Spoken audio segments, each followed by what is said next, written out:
race management. So as I share my screen, you can see our dashboard page. Yesterday we covered the profile tab and a lot of the season management tab. Today we will look at race management up to the point where we're calculating our points and pay. So yesterday I created an event for today. I've got a couple of classes added for today. I'm just going to use the Sport Compact class for this training's purposes. And then tonight when we do the same thing, I'll use the stock car class. But we'll just kind of go through this basically step by step. First tab you come to when you click on race management to manage a race night is you come to the setup tab in the upper left. Says setup. And this really is just basically telling the programs how you want it to handle the pill draw and how you want it to handle transponder options. So a couple of pill draw options. No pill draw obviously exists here. I leave it at the default, which is just the @ check-in auto draw. It'll just draw a random pill draw number when you find that driver. Makes it easiest for me. Really, I do that so it's a one-step process, so I don't have to take 2 steps. Really simple to do it that way. There's also a couple of different auto draw options. You can have it draw a pill draw before you find a driver, or you can have it automatically draw a number after you put the driver in the entry list. There's also 2 options, again, for before or after you find a driver for manual entry. So if you still want to use poker chips or a lot of wheel or whatever for your pill draw, you absolutely can. There are transponder options over here as well. This is pretty self-explanatory. If you use transponders, mark that you use them. And if you use transponders, you probably have a stock that folks rent from you, so we'll allow rentals. Simple stuff there. And you can set that on a class-by-class basis. And for every class that you work with, you can save the new options that you set as defaults. So, really, realistically, you should have to look at this one time a year per class, save as defaults, and you'll never look at that screen again for that class. There is one other option here that you can do. It's a required registration, basically a license check. That license check will, it works with registration. It's something that's a partner plan tool, but you can have it basically verify that a driver has registered and has a license in order to utilize that driver. So I'll turn it on for the first driver that we entered just so you can see what that looks like. And there we go. So that's basically everything in this entry screen. A couple of the other tools on the screen. You can use the filter in the upper left to filter which day you're looking at. By default, the next chronological event will always appear here first, but you can go back in time or forward or click on all events. MRP Live tab will come to. There's some of the tools that you can look at, like the lineup monitor, which we'll talk about later. And then all of our reports are up here as well. Not all of our reports. All of our race day reports are up here as well. So make sure you keep an eye out for those. And then the same settings as season management will show up here as well. So now that we've got the pill draw and the transponder options that you want selected, I'm going to jump over to the entry screen. And again, we're going to use our Sport Compact class. And so entries, this is driver shows up at the back gate, putting them in the entry list. Who is there for the night? This is basically putting that information into the program. There's a couple of ways to find a driver. First, there's this My Competitors list on the left-hand side of the screen. This will just basically be a big list of everyone who's registered with you in that class and everyone who's raced with you before in that class. So for a lot of you tracks that are, coming into My Race Pass for the first time, that'll be empty right away when you first look at it. But as your drivers fill out a registration or as, folks race with you, that'll start to fill up with data on the My Competitors list. You can change this drop-down to pre-entries. And then now if you have an event-specific registration, everyone who registered for that event will show in the pre-entry screen. You can also filter it by series. If you're a series, you can filter it by track. Everybody who's raced with you before, if a series is in town, those types of things. I leave it at My Competitors. That's the first way to find a driver is just to click on their name on the left. Second way to find a driver are these MRP cards. You can see my camera. It says My Race Pass on the front. It's got a barcode on the back, size of a credit card. Some of our sanctioning bodies and some of our racetracks assign these hard cards out to drivers and then just scan them when the driver shows up, and it houses all of their driver data. It doesn't get used a ton, but it does get used. So if you want to use the hard cards, you can, shoot us an email. We can send you a stack of blank cards, and I can show you how to assign them out. Also, any driver who's claimed their profile in the app will have the same barcode in their app on their phone. Makes it easy for them as well. And then the third way to find a driver is search. Just what it sounds like, a string of text. So I start typing a name and brings up the driver profile. Every driver who's ever raced at any track that uses my race pass will already have a driver profile. Very simple. They just will already. So the process of creating a new one should just come down to any driver who's never raced at an MRP track before, whether you don't have any MRP tracks around you or whether they're a rookie driver or something like that. Actually creating a new profile is fairly rare. But when you go through the search option, there is a create new option on the bottom. So if you hit create new, first name, last name, hometown, that's really all the information that we need to create a profile. Everything gets attached to it from there. But I will just search for my name. And regardless if you scan a card, you use the search, or you click on their name on the left, this is the screen that shows up. This is what comes up. And I did the license check wrong, I think. Let me go back and do that. I think I did it for the 410s. No, I did it here. Okay. That's good. So I will add myself here. And this is the information that comes up. There's really 4 pieces of information that we need to put somebody to an entry list. And, 2 of those options might not apply for your track, so you'll have to pay attention to what applies for you. First thing is pill draw number. Some of you guys might select no pill draw. Some of you guys might have a pill draw number. I left it at auto draw at check-in, right? I did it the automated way, so it drew me a 61. This box is grayed out. I can't edit that box. That just is the pill draw number, 61. Second thing is car number. Just what it sounds like, number on the side of the car. I have 23 in here. You can mark these options as default for car number, owner, and transponder number. So if it's the same car number every week, just type it in and press default. But the program will not allow duplicate car numbers per class. So if I show up and I enter as 23, somebody shows up after me, says, hey, I'm number 23.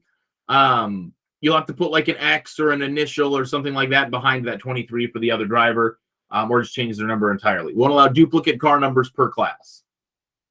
Second option here is car owner information.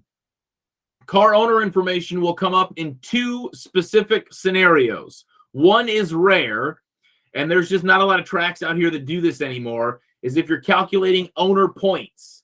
If you're calculating owner points, every driver needs to have a car owner in there. Even if that car owner is just their name, like I've got at Austin Lloyd Racing, whatever, like they have to have a car owner in there. The second item that a car owner would come into play for is if someone other than the driver is getting paid that night. So the only time, if you're a track that does not calculate owner points, the only time you'll have to worry about car owners is if someone other than the driver is getting paid. So if that's the case, I'll hit the search, and it'll bring up a list of all of the car owners that driver has ever had. If they're driving for someone new, you can jump over to all owners and search through our entire database of owners. So in some magic world, if I ever raced for Casey Kane, I could type in Casey Kane Racing and choose the option that comes up. If it's a brand new owner, you can choose to add team, put in the team name, and you'll be fine there. But I will choose my owner here. And then again, you can use the default checkbox. And if the payout goes to the owner instead of the driver, check the box for payout goes to owner. So pill draw, car number, owner. Fourth and final thing that we need to put somebody to an entry list is the transponder number. So if you're not using transponders, again, this won't apply. But if you are, you can click in the box, type in the transponder number, or choose from the drop-down list. If it's their own transponder that they're going to use every week, make it the default. If they're renting from you, you can check the box that says transponder rented. Then there's a report that you can run at the end of the night, the transponder report that'll show you everyone who rented a transponder from you. So it makes that process a little easier as well. So that's it. Pill draw, car number, owner, and transponder. I'm set. There are a couple of other things that I'll show you here, just in case. First one being lineup override. Lineup override will have that driver start in the back for the heat races or for all races. So if you have a rookie driver or you have someone shaking down a new car or, really for any reason, if that driver has to start at the back, This option will ignore any lineup calculations for that driver and put him at the back either for the heats or for all races. The payment amount, payment method, and contingency information will not apply for most any of you. We have basically 2 marquee series that use it. Really, it's not built out for anybody else at this point. So you won't see payment amount, payment method, or contingency information. And then there's really no reason to make anybody inactive. We'll leave the blue box checked at all times. Over on the left, you will be able to see any registrations that driver has filled out. So I filled in 2 registrations. And so, that can be added to the entry. You can just basically view if they've registered there or not. But then basically I can add the driver to the list. We're good to go. So you can start to see if you are using the defaults, number, team, and transponder number. This process goes very quickly week after week. It automatically drew him a 51. There's his number. There's the owner. There's the transponder. He's good to go. So the other thing that came up here, you'll notice he has not registered. This is that license check that's part of the partner plan that I had mentioned to you earlier. If you're requiring some kind of license or membership for your track, you can use this feature. Up at the top of the screen, the entrant does not have a confirmed membership. So now down here, 2 new boxes appeared. You can either allow the entry without a confirmed membership, or you can signify that they purchased a temporary license. Some tracks allow a 1-night temporary license. Other folks will allow entry without confirmed membership. So you can manage that license basically on a track-by-track basis for your track if that applies for you. I'm going to remove it now because it's just going to really slow us down in entries. So if you're not a track that's going to be on the partner plan or not a track that's going to track your licenses that way, I'll just add everybody one by one. A couple of other options here. There's a speed entry option that will allow you to click and it'll only use the defaults. So anybody that doesn't have a default set, nothing will show up here for them.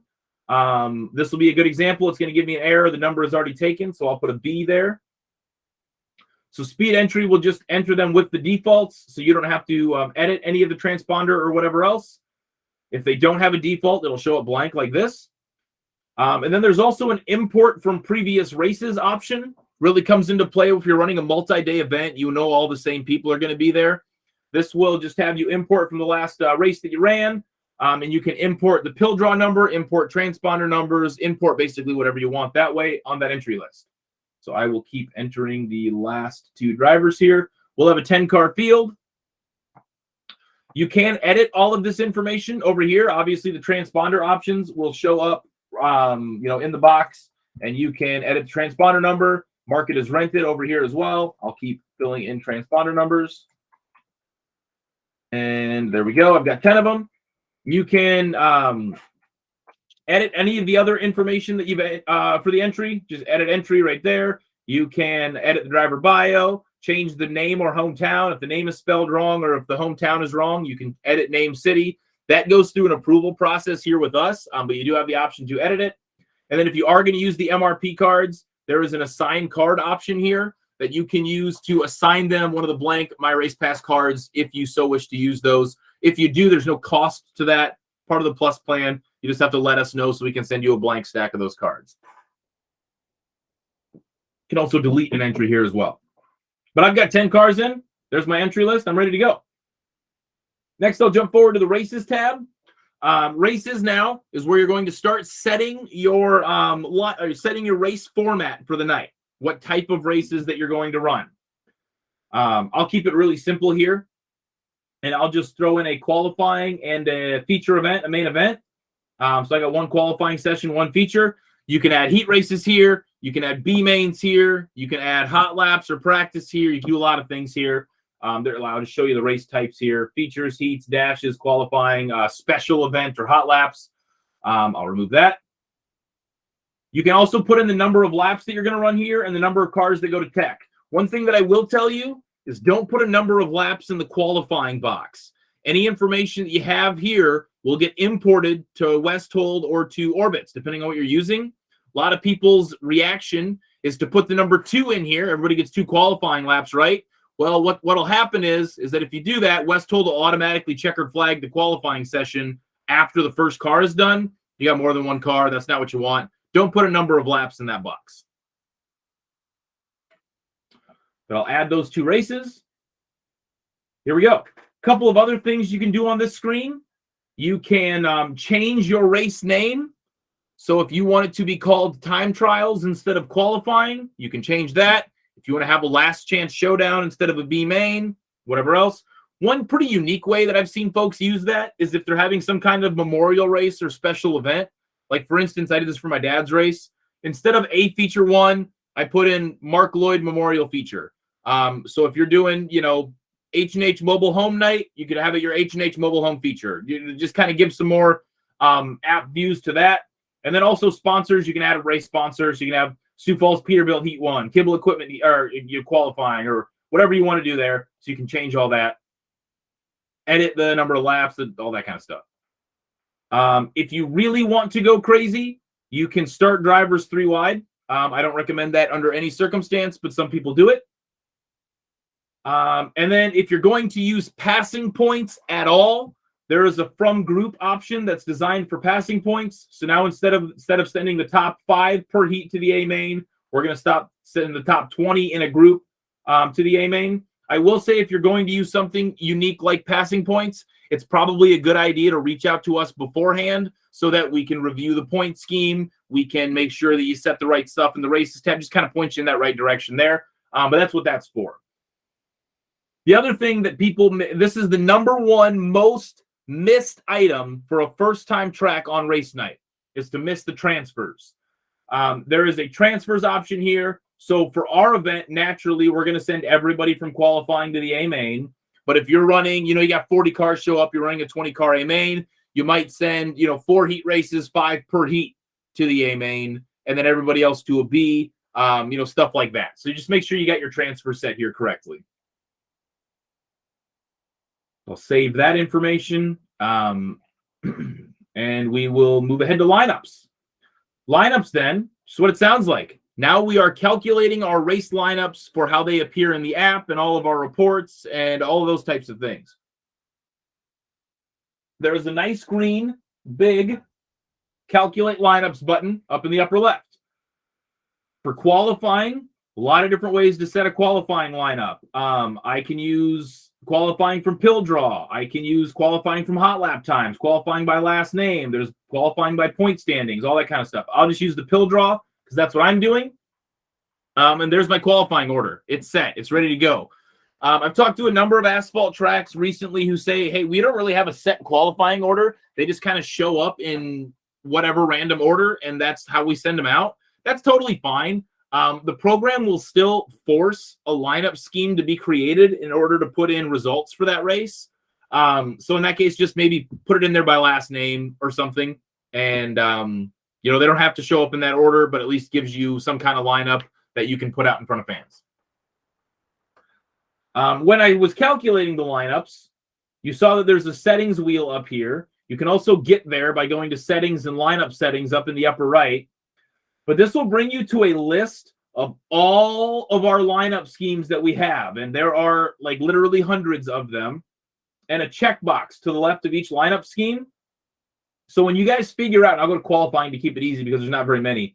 When you guys figure out what lineup scheme you're going to use on a night-by-night basis, favorite it here. And you can rename it even if you want. This is, your favorite track qualifying by pill draw, whatever you want to put in there. But favorite it. And that way when you go to calculate lineups, all of your favorited lineups will show up first, and you don't have to go over to all lineups and search through our entire list of all of our lineup schemes. You'll also notice many of the lineup schemes have a help button next to it. If you click on that help button, it'll actually bring you to our help center where we've got articles dedicated to most of the lineup schemes that exist in the program. So you can keep an eye out for that as well. But yeah, favorite the lineups that you're going to use. That way they're easy to find on race night, qualifying from pill draw, calculate. Now I'm there. Okay, so what if this driver showed up late? You had already calculated your qualifying order by the time he got there. What do I do with him? So now he's just hanging out here, but he wasn't already part of the lineup calculation.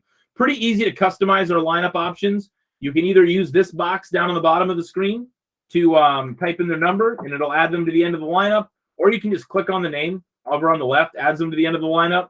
And then if you need to drag and drop to change anything, drag and drop as necessary. Works pretty good there. And I'll show you that when we're 2 wide as well. You can do those types of things. And there we go. So then the next question becomes, how do I push this information into my live timing and scoring platform? Well, we do that through MRP Live. MRP Live will, one, allow all of your entries and lineups to get pushed to Westhold, Race Manager, or Orbitz for MyLaps, whatever you're using. It will, two, allow the results data, the hard results data from those timing systems back into my race pass when the race is completed. And it will also, three, allow live timing and scoring to work in the app. That way, live timing works. And then the fourth thing that it does is it pushes all of the hard data to your broadcaster. Broadcasters have their own portal to log into. Connecting MRP Live will allow broadcasters access to the information that they need for like the ticker across the top of the screen or whatever, however they're formatting that. So in order to make MRP Live work, it's a very simple process. There's an application called MRP Live. The download link is right here. We'll download MRP Live and run it on the same machine that Orbitz or Westhold are on. And this is what it looks like. So there's basically four things that you'll need, I guess, here.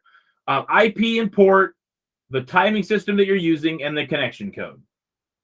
So I'm actually going to open up Race Manager first, and I'll show you what that process looks like in Race Manager. So IP address is the IP address right here under Network Broadcast Control. IP right here. So if you're using the same machine every week, that won't change, more than likely.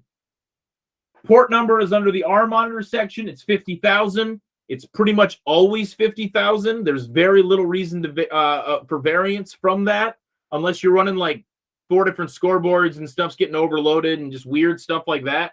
It'll just pretty much be 50,000. Select Race Manager if that's what you're using. And then, so I'll open up Orbitz here as well. In Orbitz, that information comes from the distribution tab. So again, scoreboard feed is what you're looking for.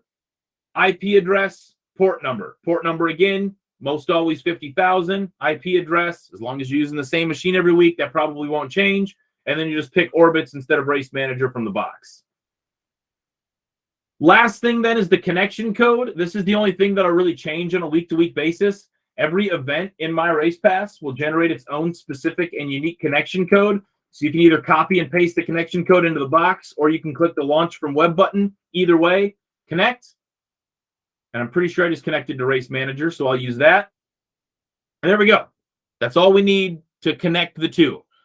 Let me go into Race Manager, and I am sure that I forgot to remove the last event that I ran here. So let me delete all of the races from the last event I ran in Race Manager. You probably won't have to do that because you'll be creating new events all the time here. I don't. So it's just a weird thing that I have to do. So when I press the Get Lineups button, press Get Lineups, all of my lineups, all of my entries, all of that information will get pushed to Westhold. So if I go to the Setup tab and then navigate back to Assign, all I have to do is go away from Assign and then click on it again. I had 2 classes with competitors on that event. So I've got a 410 list and a Sport Compact list. And then the qualifying race that we just created, qualifying 1, ready to go, ready to be timed. Right there for you. So I'll pre-start the qualifying race, and I will set the green flag on it, and I'll just give those guys a couple of laps to qualify. I think Race Manager's demo mode requires 2 laps, so I'll give them 2 laps. 2 laps are done, checkered flag the race, stop the race. So everything you're doing during green flag racing in Race Manager is exactly the same. So I'll save. And then when I come back to the results tab in my race pass, I've got a link up at the top of the screen or the MRP Live button. Doesn't matter what you click, it does the same thing. I'll import. There's my results. All the hard data. This is also where you can set your DNF, DNS, DQ, or black flag if you need to. If you're running a passing point show and you want the driver to get finishing points but not passing points, like if he elected to start at the back or something, you can check the NPP button for no passing points. But otherwise, this is it. This is here. There is my qualifying results. So what you'll start to see is this kind of becomes repetitive. You connect live timing, and then you get all the entries in, And then it's just calculate lineups, send to live timing, bring the results back. Calculate lineups, send to live timing, bring the results back. That over and over and over again. So now I'm actually going to disconnect Race Manager, disconnect MRP Live, and I'm going to now connect in Orbits. Let's see if I can do that. Connect in Orbits. I've never switched back and forth in one event like this, so we'll see what happens here.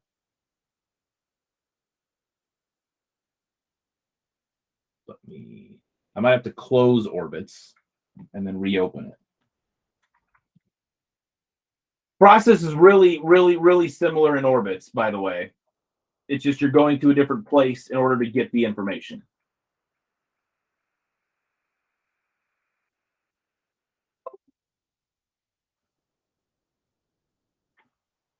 So here's Orbits 5.9, ready to go.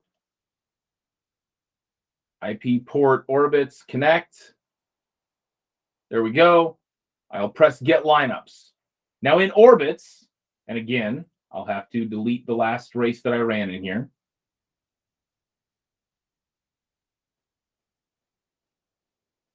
Cool. In Orbits, in order to get the information, there's actually a manual import option. So you import groups and runs over here. Groups as classes, runs and races. So when I browse, I'll browse for the groups and open. And there we go. So I've got my two classes. You'll only have to import the groups once because after that you'll have all the class data. And then when I import the runs, nothing will import here because that race is already checkered flagged, but that will bring over the races. So when we calculate our A main, we'll go through Orbits to do it. But either way, I've got my results in here. I'll jump back to lineups.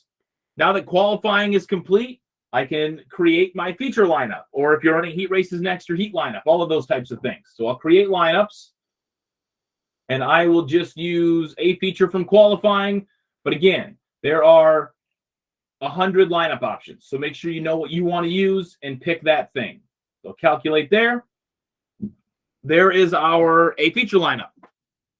I'll show you a couple of other features on this lineup screen. First, there's an invert option under lineup options. So you can invert. If I want to invert the top four, invert four. My top four is inverted. Let me undo that now. If I want to, if you have some kind of redraw, same thing. Lineup options, redraw. There are, let's say we're going to have the top 5 redraw next. You can either manually type them in, like if they're drawing a Frisbee on the front stretch or whatever. You can auto redraw one at a time, or you can auto redraw them all at once. So I'll auto redraw one at a time here. There we go. Save. Now I did a redraw for my top 5. You can also share your lineups to social media in one click. If you want your lineups to appear on social media on Facebook or Twitter, you can do that. There is a media format option here as well. So you can get just all of the information in a text file and copy and paste it wherever you need to. Typically, I only do that for the A feature results to put in the bottom of a news article so the full results are there, but you can handle that however you'd like. But that's basically it. That's the lineup screen. One other thing that I want to show you here under tools is our lineup monitor. It's one of the things that we had highlighted. So if I click lineup monitor, it'll actually bring me to a page that automatically refreshes every couple of seconds. I think it's like every 15 seconds. Set your screen size here. And it just shows you all of the active lineups that you have. So if you've got like a whiteboard where you write the lineups or somewhere where you staple them, you want to replace that, you can have this up and running the whole night. On the left, it actually gives you the format information. So like qualifying transfers all to A feature, all that kind of stuff. And it just auto refreshes all night long. So every time you create lineups, it appears on this screen. Every time you save results for that race, it disappears from this screen.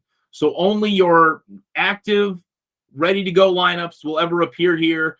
Like I think if you go to some of the bigger traveling series in the dirt world, like Lucas Oil Late Models or ASCS or whatever, in their series trailer, they'll just have a TV in there with this lineup monitor going the whole time. Now, obviously, all the drivers will also have access to all of the lineups in the My Race Pass app. So I don't have to use this, but if you want to have them posted somewhere, this is a tool that is available for you. But I've got new lineups, so I am going to use MRP Live to press Get Lineups to send them to Orbits. I'll come to Orbits. I will import the runs for the new race. Open, next, and finish. Now I've got an A feature here, ready to be timed. We're good to go. So timing, and actually Orbitz gives you a really cool little track simulator that we can all watch our very own fake race on. So I will purple and start. And now that the race has started, I can go on the track simulator and my race is happening. While this race is happening, I want to show you one other tool that we've got.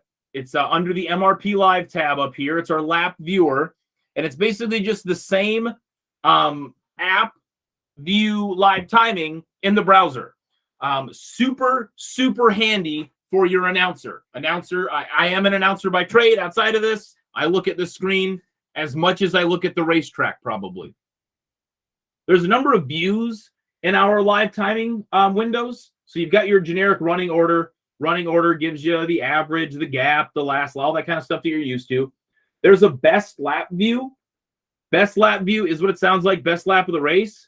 So when I run practice or hot laps or qualifying or anything like that, I go to this screen and I use this pin in the upper right.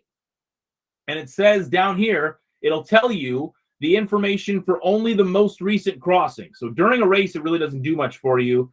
But if you're doing this for qualifying, there's one car on the track.